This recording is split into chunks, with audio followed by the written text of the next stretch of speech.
Terrific Tuesday. How are we doing, everybody? It's got me feeling nicey. We are back in the host of this hour, Sammy the Man McIntyre. We are back repping the sign. Hoosier Daddy, because Indiana Hoosiers, baby, they are the daddy of college football. They got that win last night. Fernando. God, I'm ready. Make him a Raider already, baby. I want to touch on that guy tomorrow because he was clutch. He was gamer. All these critics, 2 words, suck it, because that's how I feel about Fernando Mendoza. I'm fired up today. What a game last night. I watched most of it, went to bed, watched it when I got home today. Absolute great game. And I'm happy for college football because we finally get a Big Ten team representing. How you like that, Paul Feinbaum? You like that? Kermit the Frog, evil cousin looking mofo? Go to politics. SEC's run is over. It's over. Bye-bye. I'm happy this morning and today. So last night, and I also want to touch on Kevin Stefanski because I told you guys I was going to do that, and I will today.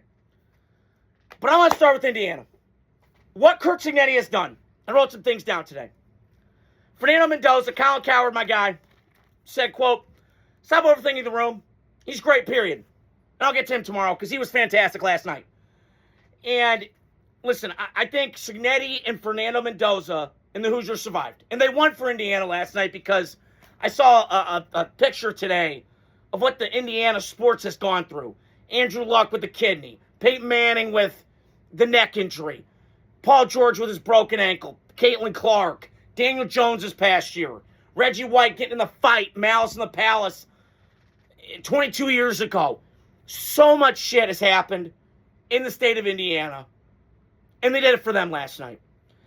And what an awesome scene that was in Bloomington. My mom went to school there before she passed away. By the way, she's got a bench named after her. Love you, Mama. But it was fantastic last night. And what that game came down to, and I've said this, and I'll touch on Miami too, because I think they're going to be fine, is I said this before that game started. I had a little concerns about Miami. Not because of the talent, that they are an NFL team on grass. They are. But I have worries about their temperament and their kind of stupid shit football coming to fruition at the worst of times. And it did last night. And it reared its ugly head. And yes, you got away with it against Ole Miss because Ole Miss is just okay. And they're fun to watch. I've been saying this. I love Lane Kiffin. I think he's a hoe. You can't turn that into a housewife. Still think that was funny that he said it. Oh, well. But I got to be honest. I'm sold. Indiana's for real. And they're only getting better. You know, they got good donors now at the NIL and the transfer portal. That script was awesome. And that was the best script written. And I think Curt Cignetti transferring Indiana 2 years in and got a natty. A lot of people around college football, why not us? Why can't Purdue do it? Why can't Kentucky football do it? The blue blood era is over. And I heard Brandon Walker talk about it. You get the right coach, you get the right guy, a lot can happen. And college football's turning in the NFL just a little bit. I don't love it per se, but I got to adapt with the times, adapt or die. And that's where we're at. And Miami is going to be okay, but this is more about Indiana last night. That was fun to watch. And at college football for a long time, in parts of my life, it was obviously dominated by Saban. It was obviously dominated by Mike Kirby Smart and Dabo. And now it feels cool, like the last couple of years, Big Ten teams have won it. Michigan won it. Indiana won it. So Ohio State won it. So I'm just always happy when the Big Ten's doing well.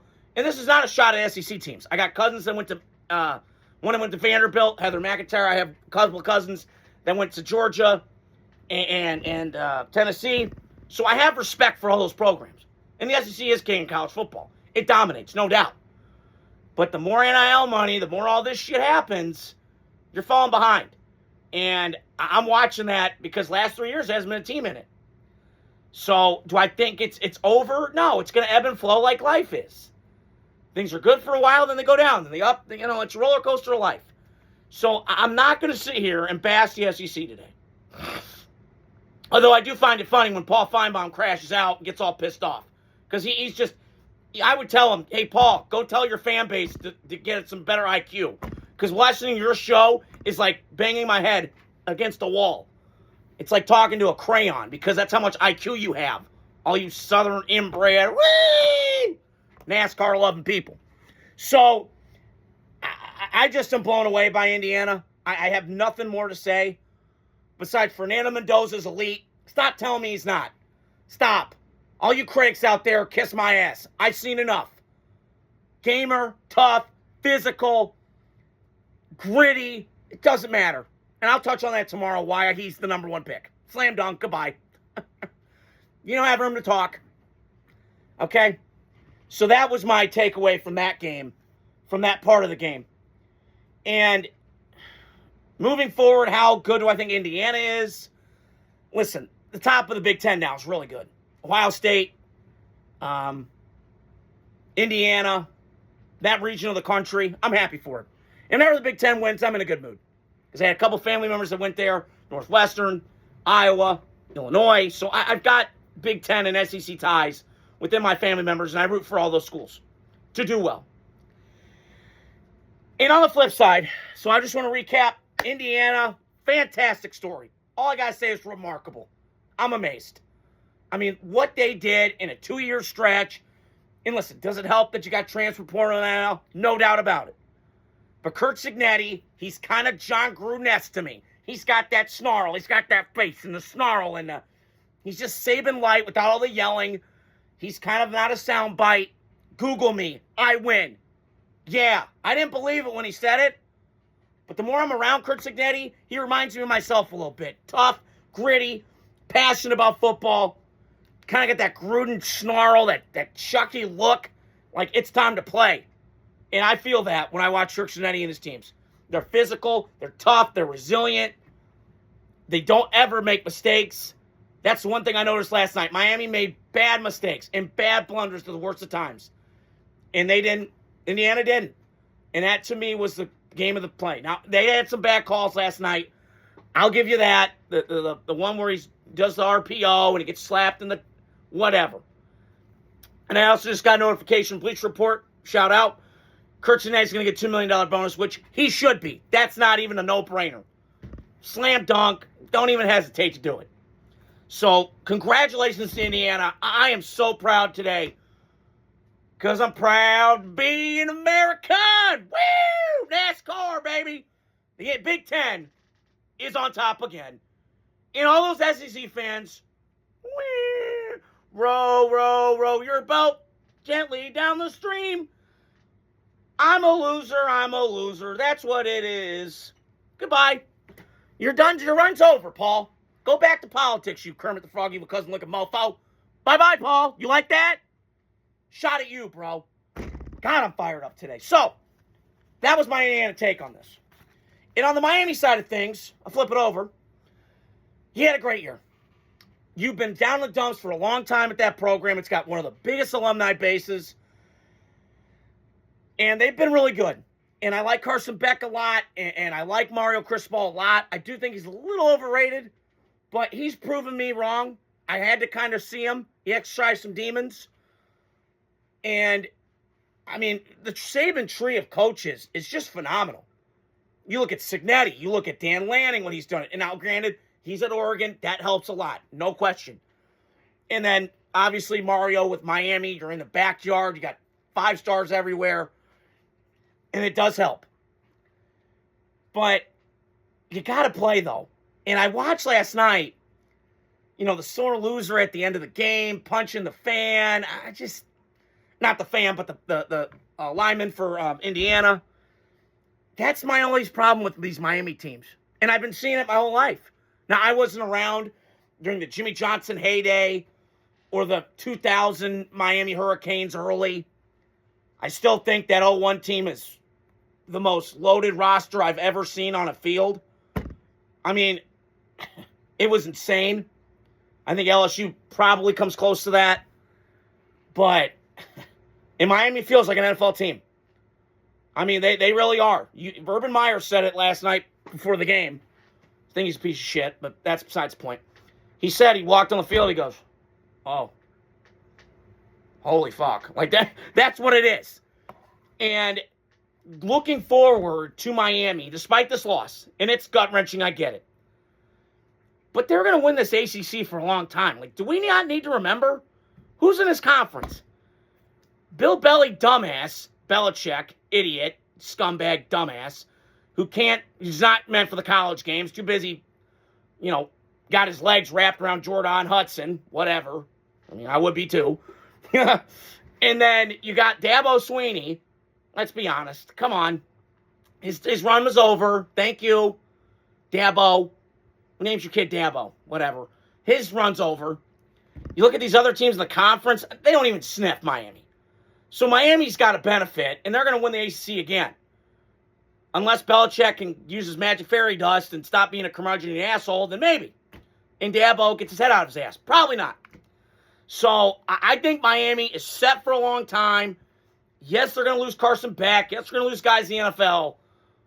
But they have got talent galore down there. Now, they've had their chances to kind of grab guys from their region, and they haven't. Jeremiah Smith obviously went to Ohio State. He was in their backyard. You go down the list. But Miami, for college football, is cool. Miami's fun. It's sexy. It's live. And I love that. And I do. And when Miami's good, the sport's good. And it was this year. And the last couple years have been pretty good for Miami.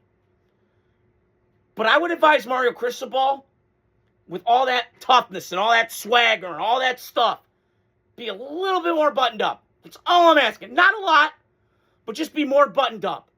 No more stupid shit football. That's what Miami has been. This playoff, that was my only concern going into last night.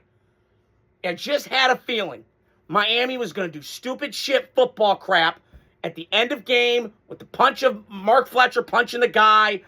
You got the face mask when, whatever. It just was inopportune times. And it's stupid shit football. And that was on full display last night. So give credit to Indiana. I'm so proud and fired up today to be a Big Ten fan. They got the win. It was survival. It was kind of ugly. It was gritty. It was tough. The Kurt Cinetti's teams don't blink. They're clean as hell. And masterclass of coaching. And I'm just blown away by Indiana. I really am. As somebody who went to a game back in 2008 to now, it's incredible. And I never would have saw this coming in my wildest dreams. Maybe the script writers wrote this for college football. I don't know. But I'm not losing sleep. If I'm Miami, they're going to be fine. If I'm looking at it from the Indiana standpoint, you got Mark Cuban there now donating, big donors. They got a big alumni base just like Miami. They're going to be set for a long time. So what a great national championship game that was last night.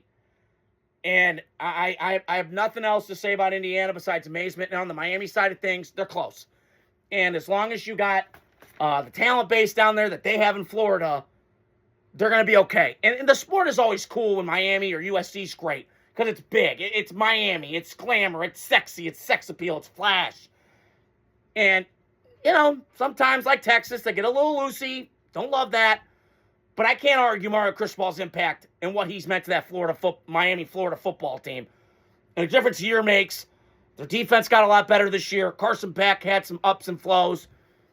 But time will tell what happens in the future. But I am so blown away by Indiana and Fernando Mendoza. And stay tuned tomorrow because I have got to go in and dive deep on why Fernando Mendoza is going number one. If you didn't see that game last night, prepare your ears because I got some stats to show you tomorrow. So stay tuned. And last but not least, Kevin Stefanski. I told you guys I would talk about him, and I am going to.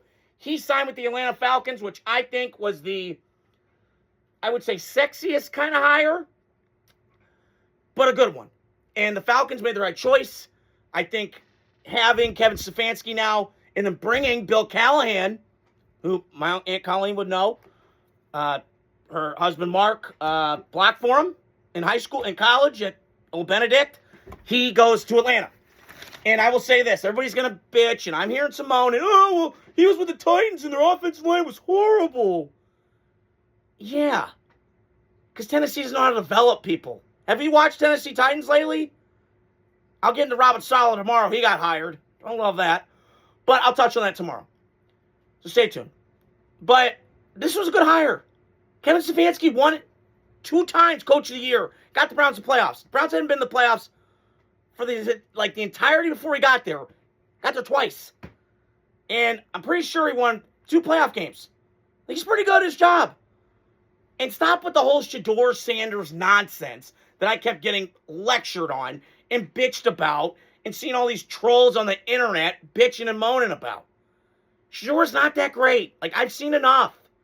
Yes, he was improved, but he is who he is. He's fine. There's nothing special. And I think Kevin Stefanski kind of saw the writing on the wall. I was like, all right. And now he goes to Atlanta, where their offensive line's really good. They got perimeter players.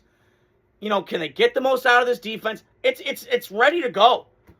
You're in a weak division. I mean, I'm thinking today, the Saints, they're kind of in a rebuild. Carolina, maybe. Tampa Bay, they got a lot of work to do. They were started off hot and they faded. They keep Todd Bowles. I'm not sure. I've heard some reports that he might. He's really well respected around the league, Kevin Stefanski, from people that I know, Middlecoff and his buddies that are scouts.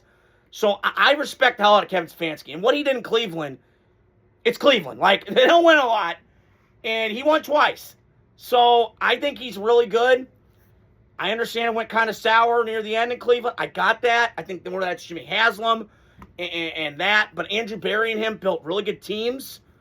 Drafted Myles Garrett, drafted these guys. Baker so he, I think it's going to work in Atlanta. They got stable front office. Arthur Blank's a good owner. They got to find a GM. They got to find a, offensive coordinator. Zach Robinson, is he still there? I'm not sure. But I just feel like Atlanta's going in the right direction. You're unsure about quarterback. That's the only thing that Atlanta scares me. Is you got Cousins there. You drafted Mike Penix, but he's hurt again. It's kind of iffy. So I will say that was my takeaway on the Kevin Stefanski hire for the Atlanta Falcons. And credit to him getting Bill Callahan, who was an offensive line coach in Cleveland, I believe, during their playoff run. So that is all I got for you guys tonight. I touched on the Miami-Indiana game, which I'm amazed by it.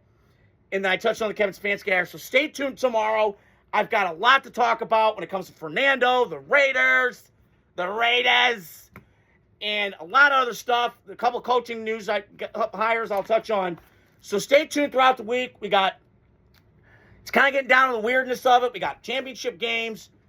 So stay tuned throughout the week. I got some content coming out. Hope you guys are doing well. Terrific Tuesday. Adios. Godspeed.